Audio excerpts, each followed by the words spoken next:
What's up YouTube, it's Mike here, and today we're going to be reviewing this car.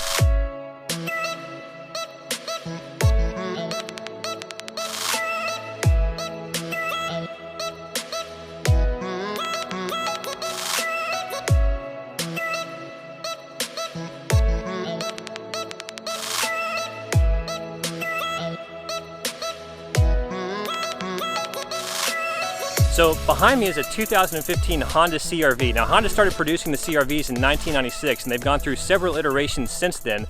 This particular model is the 7th iteration. I think they're on the eighth generation right now. It's currently 2019, so if you're watching this video after 2019, you may need to look for updated information. But as of 2019, I think they're on the 8th.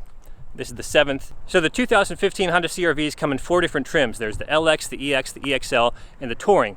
You also have an option of 2-wheel drive and 4-wheel drive. The model behind me, I believe, is an EX and 2-wheel drive. So looking around the front of the car, Honda's done a very good job updating these in the past, past couple decades or so. The front looks really nice. Got the nice grille. These headlights look really nice at nighttime. Let's look inside the car. Opening the door, you got plenty of interior space. Nice front console here. The steering wheel feels pretty good. This is a push to start, so if you have the key in your pocket, all you have to do, even if the doors are locked, let's lock the doors. Even if the doors are locked, all you have to do, if the key's in your pocket, come up, grab the door handle, open it up, and it opens up for you. Coming over here to the passenger side, we'll get in. Plenty of room. Here's the view from the passenger side. Pretty good view. Stepping into the back seat here, we've got some storage on the back of the driver's side seat, also on the back of the passenger seat. So normally, normally you can put some papers back here, extra umbrellas, whatever. We also have some backseat vents. These do pretty nicely. And yeah, this is pretty much what the back seat looks like. The detailing on the doors is particularly nice with this two-tone. We got the black and we got the kind of like grayish color, maybe tan. It's like that throughout the cabin. It looks pretty good in my opinion. You may not get this in all models, but on this particular model it looks pretty good. All right, so to open up the back door, just stick your hand down there. There's a little bit of a switch. I don't know if you guys can see in there, but basically you just press the switch and the back door opens. And here is the back compartment. We got some storage right here. Sometimes it gets kind of icy in the wintertime here, so we've got this thing to get ice off the windshield if we need it. We've got this nice flap right here that comes out and attaches right there. If I can get the other side, there we go. And does a good job covering up anything that you may want to put in the back for security purposes or temperature control or whatever.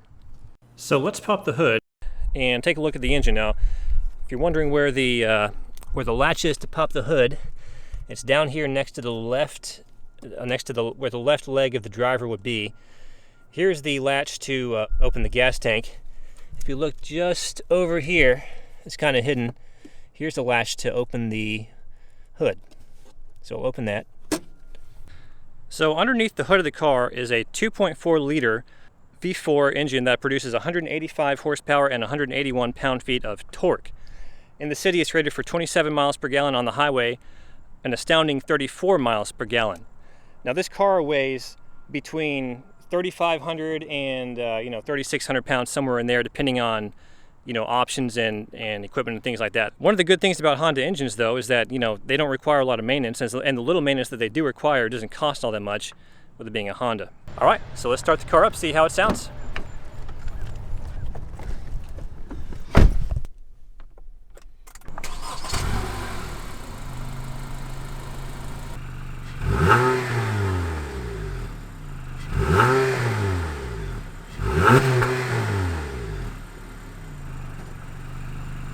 So starting up the car, you can see we got our instrument cluster right here. I'm gonna keep the radio off just for copyright purposes.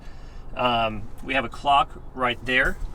That's pretty nice, pretty easily viewable when you're driving. See if the camera will focus. It may not focus, but anyways, I think you guys can tell the clock's right there. This is a very nice touchscreen. This is a video all in itself.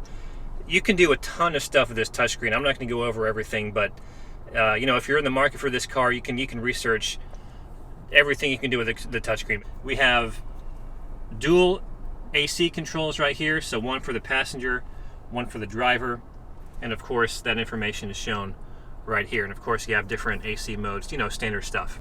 Plenty of storage right beside the driver here, so this is pretty good to put a cell phone on. You also have 2 cup holders right here. That's pretty good. Also have storage in here. I'm not going to open this because this is my mom's car and she has a bunch of stuff in here, but this opens up and you can get hold a lot of stuff in here. So one of the first things that you notice when you start driving the CRV is kind of the handling. It handles pretty well. The steering response is very, very good. The throttle response is pretty good. As soon as you put your foot down on the throttle a little bit, it just starts to move. And the steering wheel is nice and thick. It's not, I mean, it's not like a sporty steering wheel, but it's getting there. And you know, for me, for my taste, that's something that I enjoy. The driving is very smooth. So like I was saying before, this is actually my mother's car, and she's just, you know, been kind enough to allow me to borrow it to review.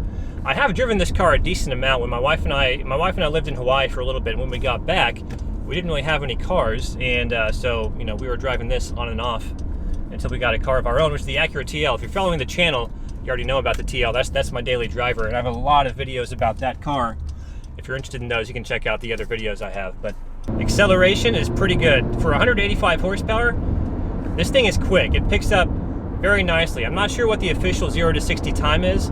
I could look it up and put it on the screen here, but this, you'll have no issue like merging onto the highway or passing a car if you need to. The braking instills confidence. You can brake pretty quickly from like 50, 60 miles an hour. You won't have any issues. I mean, obviously if you're, you know, you don't want to be speeding and then, you know, slam on the brakes. Braking is pretty easy in this car. So back to the engine. You have a 185 horsepower engine. My mother was saying that she hasn't had to do all that much in terms of maintenance for this car, like a few things here and there, you know, with regular oil changes, but maintenance-wise, this car has been a cinch to maintain. I mean, she put 63,000 miles on the car in the past few years. I don't think maintenance costs have been all that bad. And obviously, this is a sport utility vehicle, so it does sit higher off the road, which is nice if you want that higher vantage point. For me personally, I don't, you know, I enjoy it, but I don't necessarily need a higher vantage point. You know, if you're older and maybe have trouble moving around a little bit, a car like this is going to be easier getting into because you're kind of stepping into it rather than stepping down to it in like a sports sedan or sports car or something like that. The turning radius of the CRV is also very tight, so like maneuvering in and out of parking spots or maneuvering in a parking lot is very easy. So those are the pros of the CRV. In terms of disadvantages, compared to the pros, there are not many. There are a lot more pros to this car than there are cons, but some of the cons are there's still, Honda has done a very good job of minimizing blind spots, but there's still a slight blind spot on the driver's side looking out of the mirror here and the rear view mirror, just a very tiny one. The second disadvantage, and I suppose this is more of a personal preference type of thing, is that if you put stuff in the very back, it tends to slide around a lot, especially if you're going around corners. Now there is an accessory you can buy to prevent that from happening, but you know, it is something to keep in mind. If you're putting groceries in the very back, more than likely when you get home, they're going to be all over the place in the back of the car. Another con, in my opinion, this is just personal preference, but some of the things in the interior feel a bit cheap. The plastic feels a bit cheap in some parts. The interior is very nice. Don't get me wrong. The leather's nice. Parts of the trim are very nice. Like the wood trim in here is really nice. But the plastic bits in some areas feel a bit on the cheaper side, which for you know, I think when this car was new, it was around $40,000. So for $40,000 brand new, kind of iffy. You can pick up this car right now for between like $13,000 to $23,000, somewhere in there, depending on options and mileage and that sort of thing. For what you're getting for that price, I say this car is a bargain. I mean, I was looking at Auto Trader earlier today and you know, finding the CRVs with like 30,000, 40,000 miles on them for below $20,000. So you get a lot of value for that price in 2019. Now, with that being said, guys, we're going to end the test drive / review of the 2015 Honda CRV right here. Thank you so much for watching. I really appreciate it. If you enjoyed this video, please give it a thumbs up. It helps out the YouTube algorithm tremendously. Consider subscribing or browsing the rest of my channel for more car, automotive type of videos. And that being said, thanks again for watching. See y'all next time.